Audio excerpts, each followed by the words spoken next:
Maharaja gold and diamonds, toll junction, Edappally, Palluruthy, Thrippunithura, Kalady, Eramalloor, Aroor Palli, Thuravoor, Thrissur. ആശാവർക്കർമാരുടെ സമരം ഒത്തുതീർക്കണമെന്നാവശ്യപ്പെട്ട് Palluruthy north മണ്ഡലം കോൺഗ്രസ് കമ്മിറ്റിയുടെ നേതൃത്വത്തിൽ ധർണ സംഘടിപ്പിച്ചു.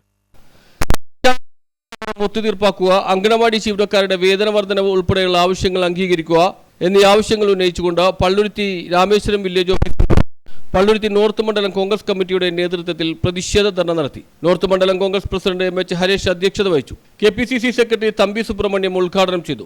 ഒരു വാർഡിന്റെ അകത്ത് എത്ര കിടപ്പ് രോഗികളുണ്ട്, എത്ര കുട്ടികൾ പുതിയതായി ജനിച്ചിട്ടുണ്ട്, അതിനെ സംബന്ധിച്ച് അല്ലെങ്കിൽ ആ പ്രദേശത്തിന്റെ മരണജനന വിവരങ്ങളെല്ലാം ഒരു പ്രദേശത്തിന്റെ ഡാറ്റ പോലെ കയ്യിൽ സൂക്ഷിച്ച് അത് ഗവൺമെന്റിന് കൈമാറുന്ന കൃത്യമായ രീതിയിലുള്ള സാമൂഹിക പ്രതിബദ്ധതയോടെ പ്രവർത്തിക്കുന്ന ഒരു പറ്റം വനിതകൾ അനിശ്ചിതകാല നിരാഹാര സമരത്തിലേക്ക് കടക്കുമ്പോൾ ആ സമരത്തെ പാട്ടപ്പിരിവ് സമരമെന്ന് CITയുടെ നേതാവ് ഇളമരം കരീമ് കേരളത്തിന്റെ പൊതുസമൂഹത്തെ നോക്കി വിളിക്കുമ്പോൾ ആ സമരം ഒരു മാസം സെക്രട്ടേറിയറ്റിന്റെ മുമ്പിൽ മന്ത്രിമാരെ തടഞ്ഞിട്ടില്ല, മന്ത്രിമാർക്ക് നേരെ കരിങ്കൊടി ഉയർത്തിയിട്ടില്ല.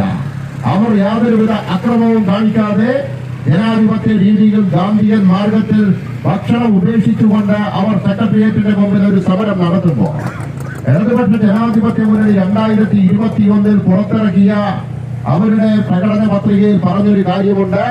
സംസ്ഥാനത്തിനകത്തുള്ള ആശാ വർക്കർമാർ. ബ്ലോക്ക് പ്രസിഡന്റ് PP ജേക്കബ് മുഖ്യ പ്രഭാഷണം നടത്തി. മണ്ഡലം ഭാരവാഹികളായ അരുൺകുമാർ, INTUC നേതാവ് ഷാജി, നൌഫിയ ഷമീർ, മോറിസ്, 12ാം division president Shony Raphael, Mahila Congress മണ്ഡലം പ്രസിഡന്റ് മഞ്ജു ടീച്ചർ, കർഷക കോൺഗ്രസ് മണ്ഡലം president Mini Sabu, Saji Prakash, Ajeesh, George, Hansil, Arifa, Pillai, Manju, Joseph, Vijayakumar എന്നിവർ സംസാരിച്ചു. News bureau, Palluruthy.